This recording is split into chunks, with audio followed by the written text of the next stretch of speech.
Ouverture, c'est le maître mot de ce 43e congrès de l'UC, le plus vieux parti du pays, a présenté les grandes lignes de son projet de société. Il veut rassembler les indépendantistes pour ce travail qui sera ensuite proposé à la population et aux loyalistes, un projet qui doit être accepté par la voie démocratique.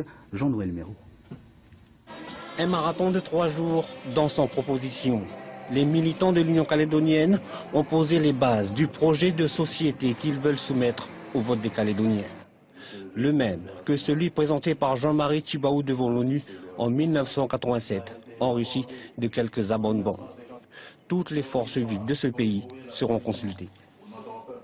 On a décidé de le bâtir avec l'ensemble des citoyens de ce pays, donc on va travailler sur j'allais dire la prise en compte aussi des attentes de ces populations qui ne sont peut-être pas encore en posture d'accepter une nation nouvelle.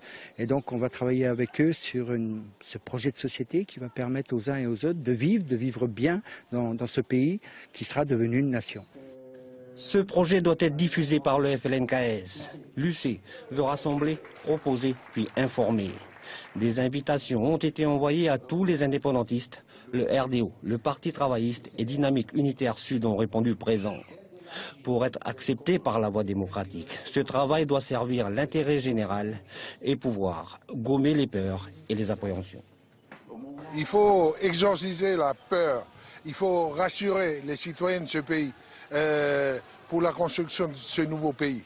Il est très important que l'ensemble des nationalistes et des progressistes se rassemblent pour pouvoir porter une seule et même voix. Tous ensemble, on sait très bien que l'unité, c'est une force. On l'a vu aux dernières échéances électorales au niveau de la province sud, où les indépendantistes unis ont réussi à obtenir plusieurs sièges. Le projet doit aussi être accepté au niveau régional, national et international. Présent, l'indépendantiste tahitien Oscar Temarou a rappelé la nécessité pour le peuple maoui et le peuple kanak de parler d'une seule voix. Le député européen Omar Di diffusera ses sonorités à l'ONU. Un gâteau de l'amitié a scellé ces nouvelles amitiés en espérant que les moins nationalistes se joignent à la musique.